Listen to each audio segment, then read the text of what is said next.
Now, Craig, you've got a very special program that you're about to launch that is going to be a benefit not just to here but to the wider region. You need to get teachers on board. What do you need? So we're running an online history competition where we're asking schools stage 3 and stage 5, which is year 5 and 6 and year 9 and 10, to make a video that represents their understanding of World War II as if they were someone at that time who was going to support the war effort through the RAF, or the WAF, the Women's Auxiliary Australian Air Force, or someone on the home front. So a 3 to 5 minute video that depicts that experience. And we're launching that in term 1 next year, but we're asking teachers to include it in their lesson plans now so they can prepare for that.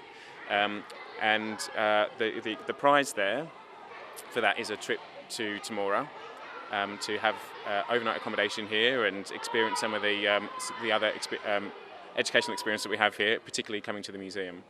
Now, when you're talking about making a video, once upon a time, that was a mammoth task. These days, anyone with a smartphone can even do this sort of thing. Are you expecting these kids to just jump feet first into this? I am. We piloted the video here in the whole experience here in Temora, so we asked the local schools to participate because they're exempt from entering. Obviously, they don't want to come to Temora necessarily for an excursion, and I've been really surprised with the enthusiasm, the amount of effort they've put into it, and their skills actually. You know, they are much more well equipped and have more confidence using these tools, making videos, making presentations, animations, all these things that there's 10,000 apps to do that I have no idea about. So I'm expecting some pretty impressive things from these guys. What sort of stories are you after? Can you give us some idea, maybe to inspire someone listening today who's going, I have no idea what to do. Can you maybe set them on a path? Absolutely. I mean, I don't want to limit anyone's creativity, but there are so many things to choose from, like perhaps what women did, the role of women and how that changed perhaps after and before, during and after World War II. Perhaps they might want to pick someone who was a trainee pilot that came and learnt how to fly. Pick a particular theatre of war and what it was like to go to that theatre of war, or perhaps even someone who didn't go to war, someone who stayed around and what their life was like on the home front, how they might have got supporting, how their life maybe as a dairy producer or as a farmer might have changed because of the things that were asked of them, the role that might have changed there. There's lots of different ways that you can think about things, and different ways to get the information as well, research or asking their grandparents or on the internet, Now, the other aspect of this, of course, is you're asking teachers to start thinking about it now for their lesson plans. This will give the kids something to think about over the holidays too. There's no excuse for saying, I'm bored, if you can't be going out and doing a bit of research ready for your video making in term 1. Absolutely. There's lots of research, lots of time to do some research, lots of people to speak to, plenty of opportunities over Christmas, perhaps to speak to your grandparents and to maybe watch some old footage of films, and there's plenty of resources to be able to do that.